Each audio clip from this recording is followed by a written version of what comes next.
Un problema indecidible es un problema de decisión para el que es imposible encontrar un algoritmo que siempre produzca una salida, sí o no, de forma correcta. En este video veremos ejemplos de problemas indecidibles. Para ello, primeramente lo veremos desde la perspectiva de lenguajes y posteriormente mostraremos varios ejemplos de problemas indecidibles o no computables. Comenzamos.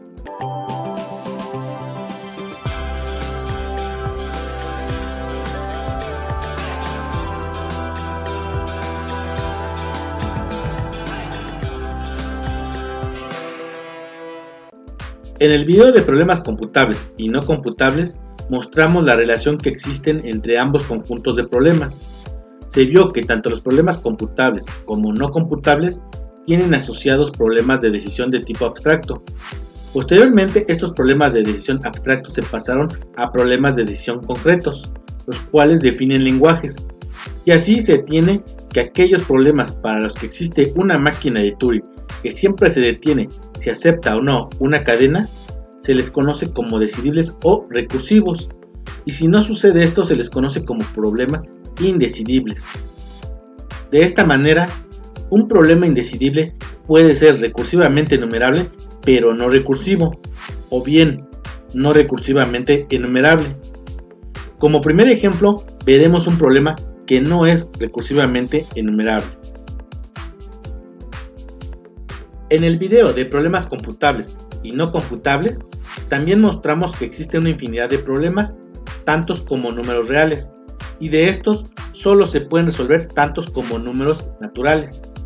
Que se pueda resolver significa que existe un algoritmo que los resuelve, y por la tesis de Church-Turing, este conjunto de problemas para los que existe un algoritmo es igual al conjunto de lenguajes recursivos, lo cual implica que la cardinalidad del conjunto de lenguajes recursivos es igual al de los números naturales, es decir, hay tantos lenguajes recursivos como números naturales. Y puesto que un lenguaje es recursivo, si existe una máquina de Turing que siempre se detiene, acepte o no la cadena de entrada, esto nos lleva a que las máquinas de Turing con esta propiedad de detenerse siempre se pueden enumerar, y así podemos hablar de la máquina de Turing 1, la máquina de Turing 2, la máquina de Turing 3, etc. También en el tema de problemas computables y no computables, vimos que una máquina de Turing se compone de una 7 tupla.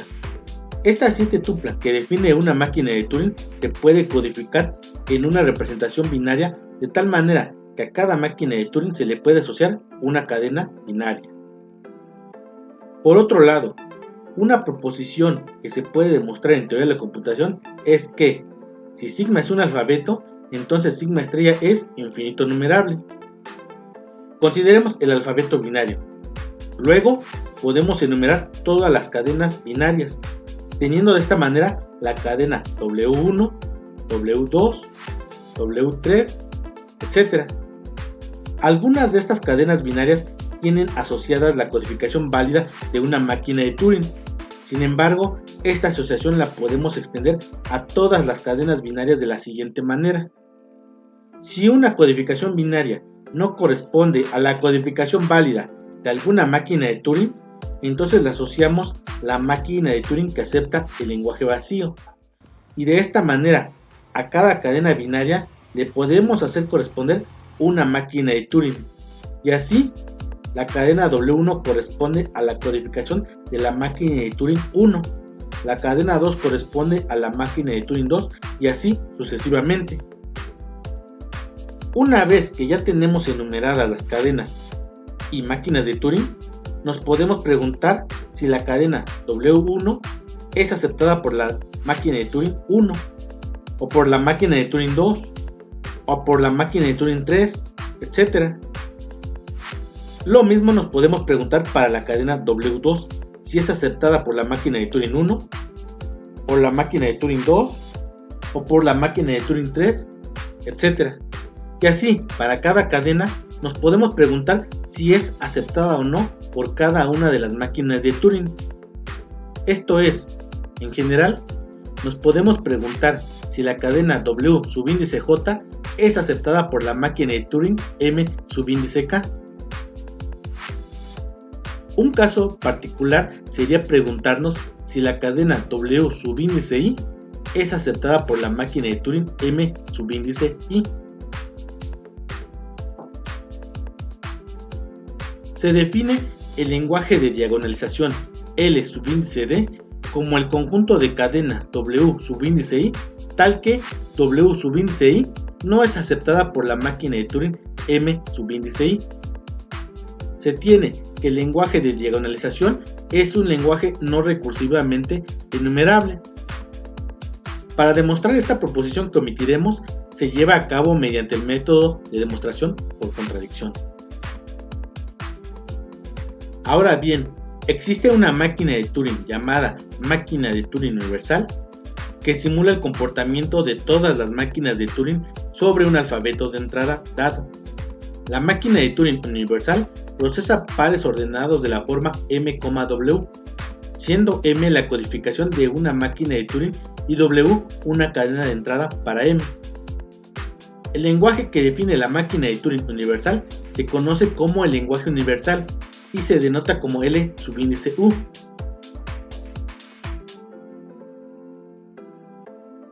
Se tiene que el lenguaje universal es un lenguaje recursivamente enumerable, pero no recursivo.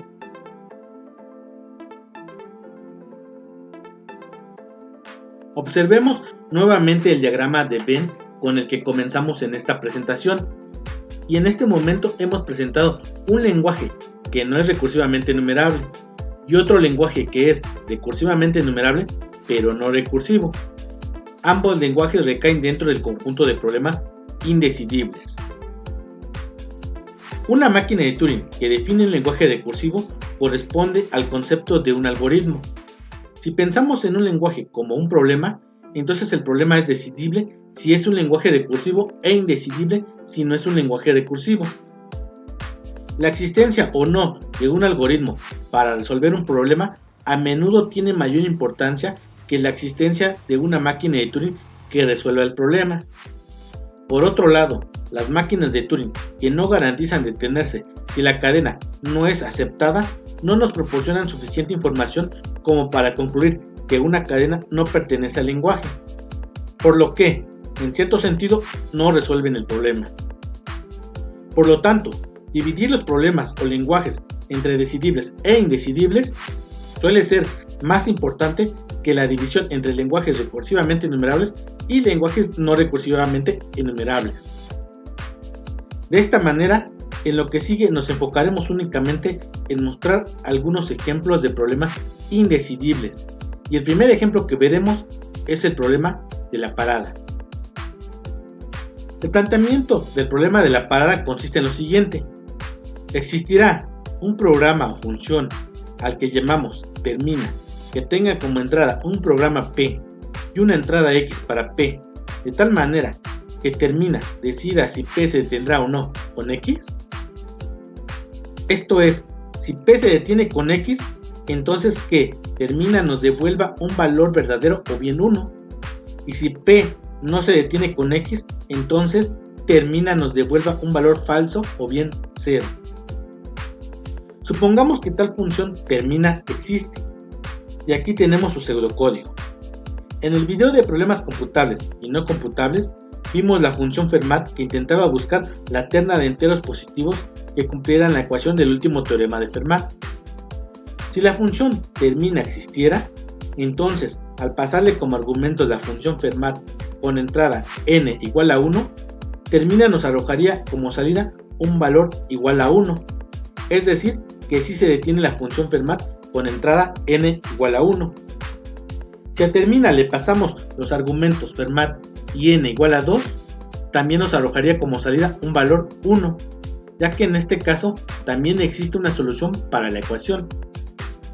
Sin embargo, si a la función termina le pasáramos los argumentos Fermat con n igual a 3, este tendría que arrojar como salida un valor 0, es decir, nos estaría indicando que la función Fermat con entrada de argumento n igual a 3 no se detendría, indicándonos de esta manera que la función Fermat nunca encontraría soluciones enteras positivas que cumplan la ecuación del último teorema de Fermat para n igual a 3.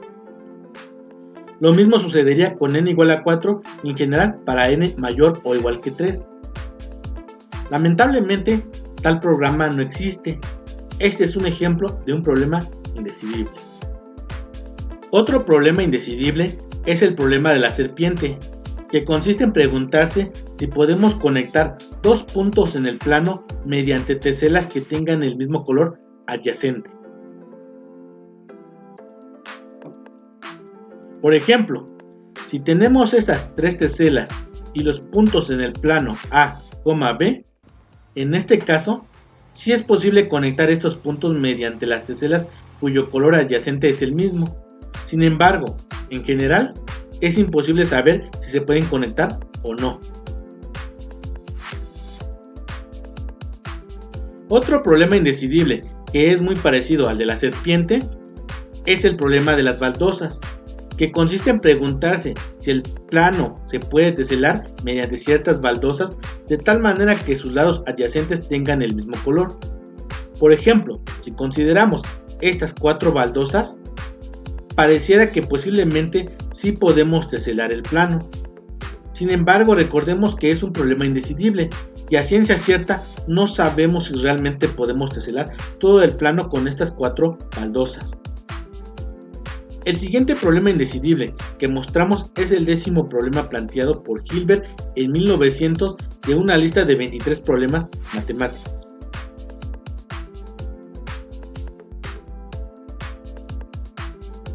Un ejemplo más de un problema indecidible tiene que ver con la ambigüedad que se puede presentar en las gramáticas libres de contexto.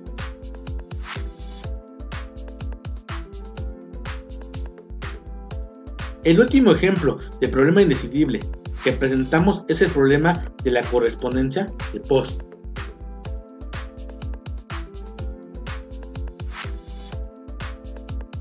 Con esto damos por terminada esta presentación, esperando que haya sido de su agrado. Nos vemos y hasta la próxima.